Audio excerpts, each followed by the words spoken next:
I've been in the wealth planning industry for more than 10 years, advising clients from mass affluent to high net worth professionals and individuals, business owners, in the areas of financial planning and estate planning.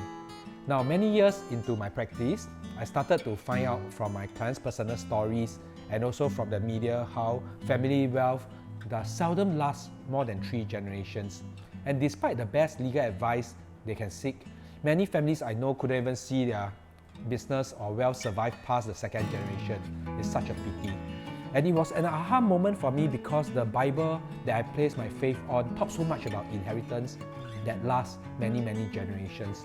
My favorite verse comes from the wisdom book of Proverbs, chapter 13, verse 22, and it says this: "A good man leaves an inheritance to his children's children." Another verse from Proverbs chapter 20:21 says, "An inheritance that's gained too hastily will not be blessed at the end." In fact, I found more than 20 over Bible verses that talks about lasting inheritance. 2,000 years later, it continued to hold the key to many inheritance issues faced by today's family. And these values resonate to me not just as a Christian, but also as a Chinese and as a Singaporean. Now, I believe that families today face many inheritance problems because, as a discipline, is misguided in 2 main ways. Firstly, there's the widely held misconception that it's exclusively for the rich and the wealthy. And that's not true. Everybody passes down an inheritance at the end of their life by default, whether it's big or small. But with thoughtful planning, they are able to pass down a meaningful and values-driven heritage to their loved ones beyond just money. Now, secondly, instead of the family taking control and taking a lead in the planning, estate planning today has been relegated to just a legal or wealth discipline. Many consumers are not aware where to start and how to start, or they just conveniently leave it to the professionals to do everything. I think as Singapore and Asia middle class becomes more affluent, the best time is really to start now to redefine inheritance planning and pass the mandate back to the hands of the families and individuals.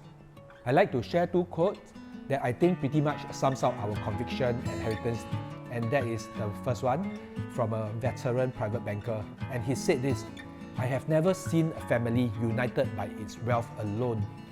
Wow, what a sobering statement, isn't it? The second statement came from my business mentor, Dr. Peter Ting.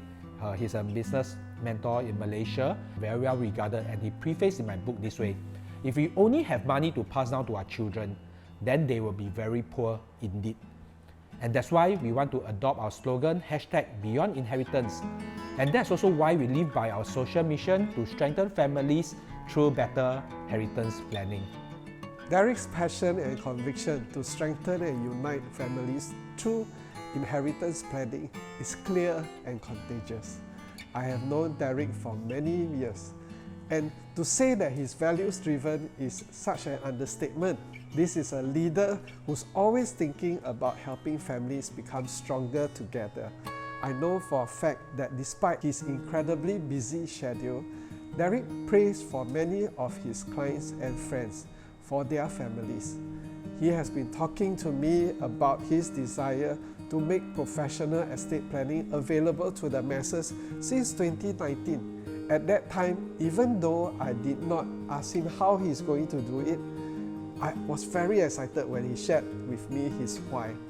I have been a technopreneur for more than 2 decades, so I felt that I should advise him on my experience, how to structure his business, avoid the pitfalls, and figure out his go-to-market strategy. A lot of people make investments based on the how and the what. I tend to view businesses based on the founder team's why. Why are they doing it this way or that way? What's the reasoning behind their business and strategies? That's how I spotted Amazon, Dell, PayPal, and Shopify very early on in their startup. So when Derek spoke to me again early this year about his vision, this time I considered very carefully whether it was truly a viable business. I have been involved in many startups, and I can tell you as a fact that the right co-founders are essential. So I told him how I could be a co-founder, and both of us also share the same business value, that we love talent. The ability to identify, recruit, empower, and multiply talent separates a mediocre leader from a truly impactful and successful one. We were looking for a potential co-founder younger than us to handle the marketing aspects of the company. One day, I recalled a young lawyer that I met at a leadership training camp with her family and friends 2 years ago. She had impressed me with a stature that is beyond her age.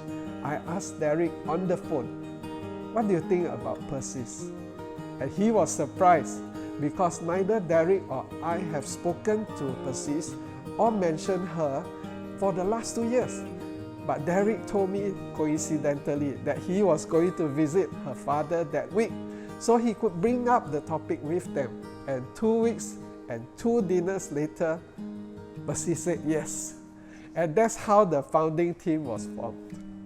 I have been practicing as a lawyer for 3 years. Earlier this year, I went home to visit my parents for dinner, and my dad told me that Derek was around and he wanted to speak to me.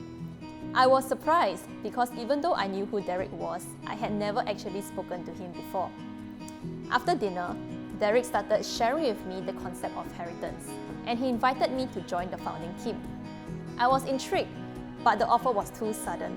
However, I decided to go and meet Derek and Clifford for further dinner and to share with them my concerns. I had always thought that I would just climb the corporate ladder, and I never imagined myself entering the world of entrepreneurship. However, after seeking the wise counsel of my parents and my husband, and after praying about it, I felt the peace that this was a venture that I could step into. I found myself growing to appreciate and be passionate about the vision and mission of heritance, and I could see the significance of why we are starting this company.